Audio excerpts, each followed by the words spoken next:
Hi, this is Ridea Keeping It Real, and we are reading through the Bible using the Good News Bible. We're in the Apocrypha, the Wisdom of Solomon, and we're on the last two chapters of that. So we're almost finished with the Wisdom of Solomon. I remember how excited I was just to start this book. So, Wisdom of Solomon, we're on chapter 18, and we'll go ahead and get started.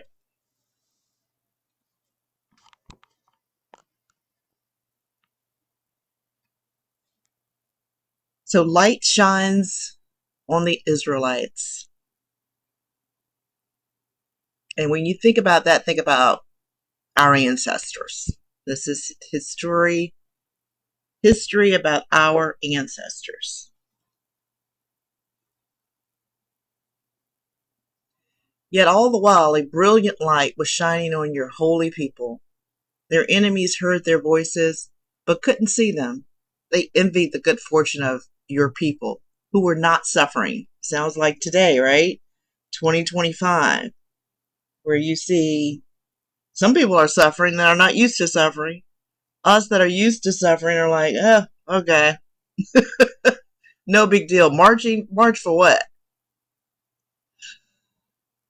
Those enemies could at least be thankful that the people they had wronged were not taking vengeance on them now. And so they begged them to leave.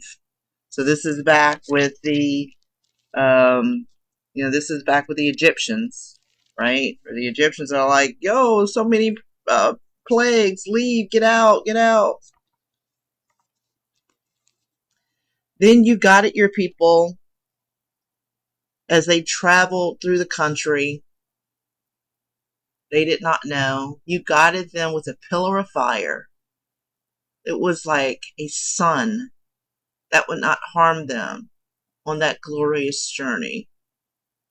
But their enemies, who were not allowed to see the light, deserved to be prisoners in darkness, because they had made prisoners of your people. And it was through your people that the eternal light of the law was going to be given to the world. Even though this is history, this is for us today. We are living in the times where we need to know this. We need to know this because our time is coming where there's going to be another exodus in some shape, form, or fashion, maybe spiritual. The death of the Egyptian firstborn. When your enemies were carrying out their resolve to kill the babies of your holy people, there was one child who was abandoned but later rescued. That's Moses. Then you punished your enemies by killing a great number of their own children. You drowned their whole army at one time in the rushing waters. That's the Red Sea. But our ancestors have been told in advance of what would happen that night. That's the blood on the doorpost. So that they would be cheered and encouraged by confident trust in your promises to them. Your people knew that you would rescue the righteous nation and destroy their enemies. With the same act, you punished our enemies and did us the glorious honor of calling us to yourself.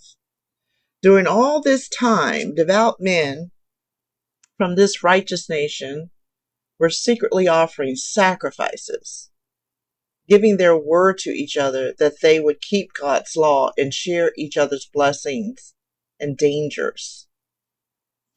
Already, they were chanting those ancient hymns of praise. Oh, wow. So right now we're reading through Proverbs, the proverb of the day. And after that, we're going to move on to Psalms and chant those ancient hymns of praise. I think that's going to be very important that we know the Psalms. But their enemies' pitiful cries of grief echoed everywhere as they mourned for their dead children. Masters suffered the same punishment as their slaves. The king endured the same loss as the common people. There were too many dead bodies to count. There were not enough people left to bury them. In a single moment, their dearest children died. All of them met death In the same way, these people had paid no attention to any warning, but relied instead on their magical powers. But when their firstborn sons were killed, then they recognized that Israel was God's son. The short night was half over, and all was quiet and peaceful, when suddenly your threats were carried out.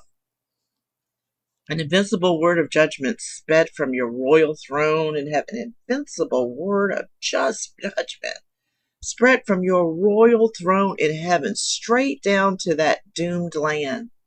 It came like a soldier in a fierce attack, carrying out your firm command with a fearful weapon, standing with feet on the ground and head touching the sky, filling the land with death. So, I'm telling you that if you have sat in churches, I don't care how long you've sat there. I was there for 15 years. I call my Sunday, Wednesday religion. Sunday morning, Sunday evening, Wednesday evening. 15 years.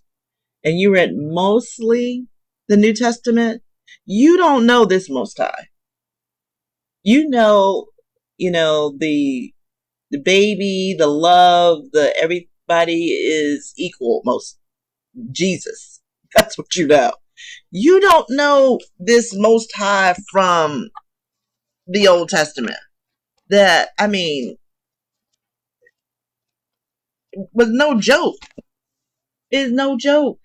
You must fear first the power of this through God. Like, ugh. All I'm saying is, read it for yourself. At that moment, the people who were about to die had terrible nightmares and were seized by sudden fear. All over the land they lay half dead, and let it be known why they were dying. They knew why they were dying because their horrible dreams had already told them. Aaron's prayer saves the Israelites from death. Death also came to the righteous nation, for an epidemic struck many of them while they were in the desert. But your anger did not last long. There was a certain blameless man who quickly took action to defend them. Acting as their priest, Aaron offered prayers and burned the incense used in asking forgiveness of sins. With prayers and incense as his weapons,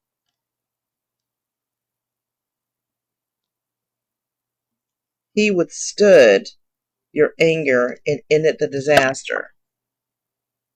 By doing this, he proved that he was your servant.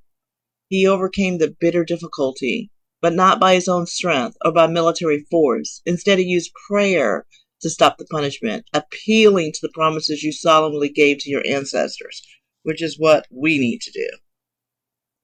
And that's just why they're going over this story right here, and this story keeps coming back up over and over again, how the Most High got them out of Egypt and the miracles that happened.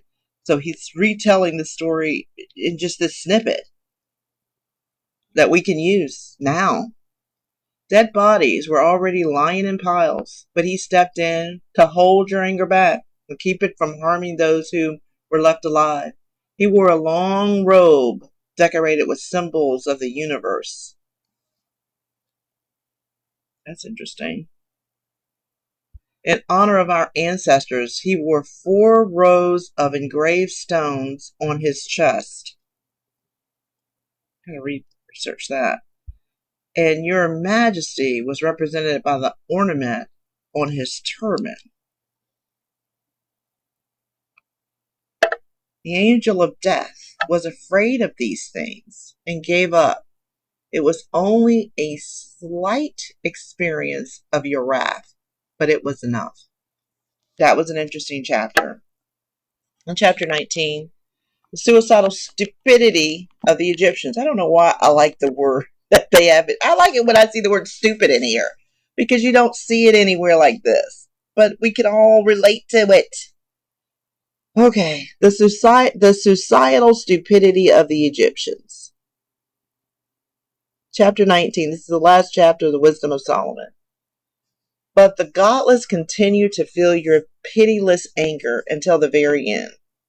You knew what they would do before they did it. You knew that even though they let your people go and made them leave quickly, they would change their minds and pursue them. While the Egyptians were still mourning at the graves of their dead, they forgot why all this had happened, and they foolishly decided that the people they had begged to leave were runaways. So they chased after them.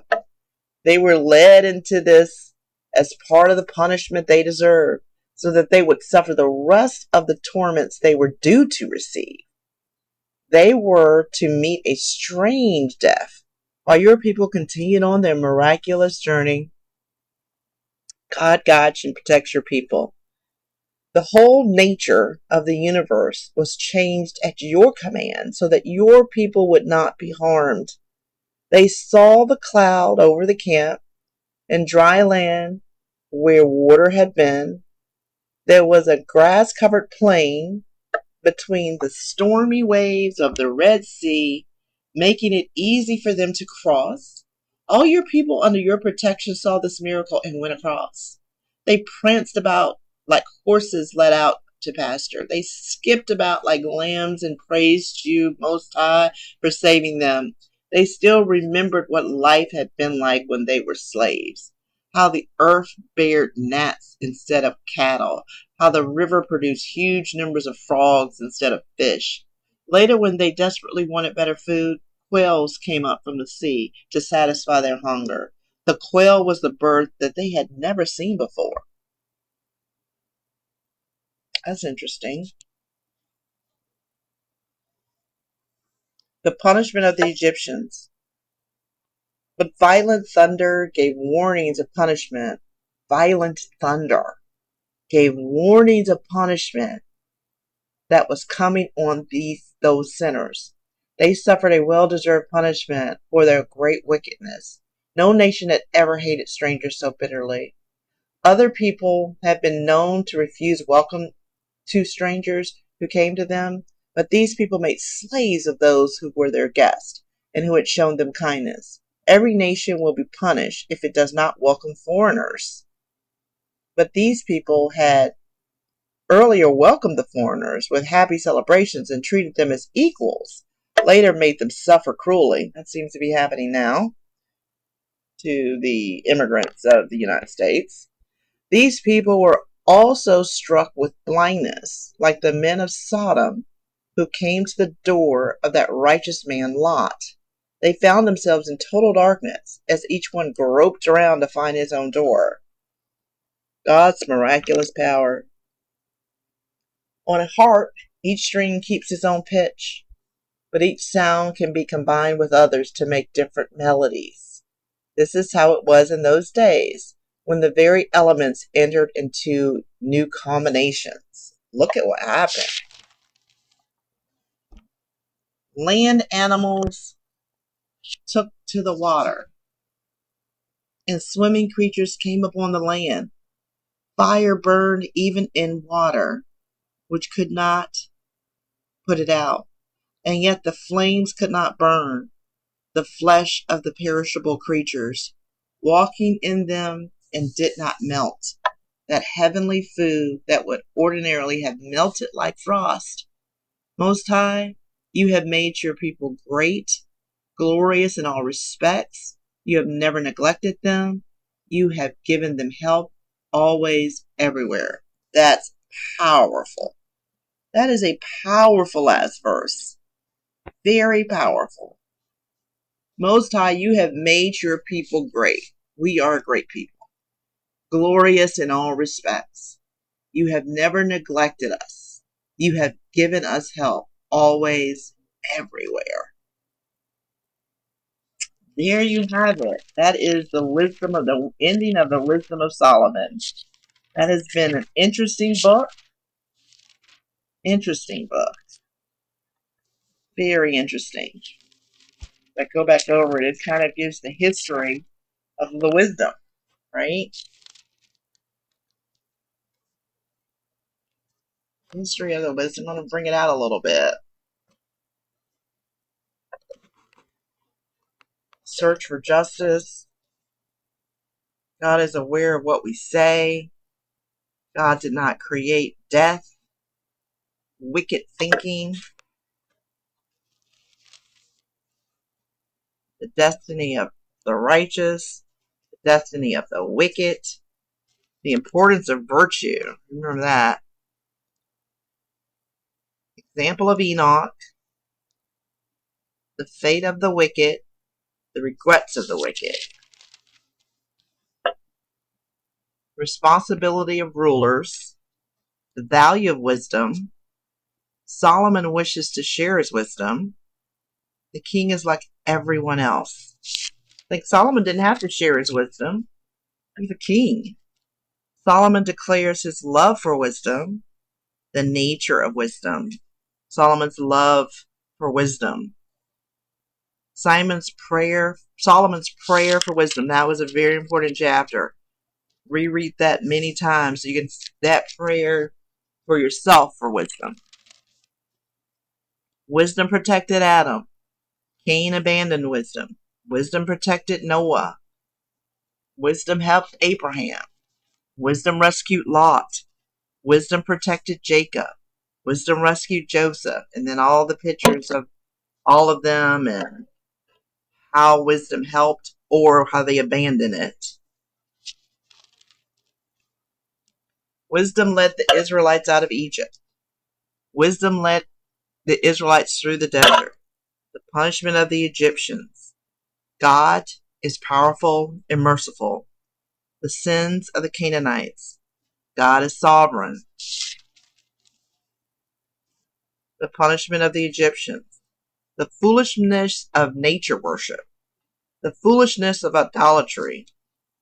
Wooden idols compared with Noah's wooden boat. The origins of idolatry. The results of idolatry. The true God gives immortality.